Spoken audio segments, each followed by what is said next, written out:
જામનગરથી સમાચાર મળી આવ્યા છે કે શહેરમાં જ વહેલી સવારે રેલવે વિભાગ દ્વારા મોટી કાર્યવાહી હાથ ધરાઈ છે। સલામતીના ભાગરૂપે દિગ્જામ સર્કલ પાસે મેગા ડિમોલિશન ડ્રાઈવ શરૂ કરવામાં આવી છે, જેમાં રેલવે ટ્રેક નજીકના દબાણો દૂર કરવામાં આવી રહ્યા છે।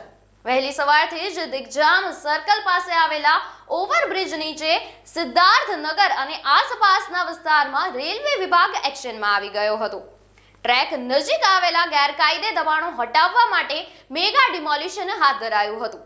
રેલવેના ડબલિંગ ટ્રેકના કામ બાદ ટ્રેનો હવે વધુ ઝડપથી પસાર થતી હોવાથી મુસાફરો અને સ્થાનિકોની સુરક્ષાને ધ્યાનમાં રાખી આ કાર્યવાહી કરવામાં આવી રહી છે। ટ્રેકથી અંદાજે 20 ફૂટ સુધી આવેલા દબાણો દૂર કરવા માટે કુલ 700 મીટર વિસ્તારમાં તોડફોડ ચાલી રહી છે।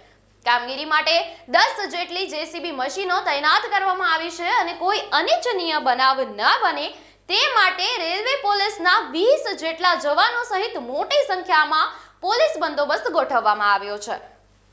સવારથી જ શરૂ થયેલી આ કાર્યવાહી શાંતિપૂર્ણ રીતે ચાલી રહી હોવાનું અધિકારીઓએ જણાવ્યું છે। રેલવે વિભાગની આ મેગા ડ્રાઈવથી ટ્રેક વિસ્તાર વધુ સુરક્ષિત બનશે અને અકસ્માતની શક્યતાઓ પણ ઘટી જશે।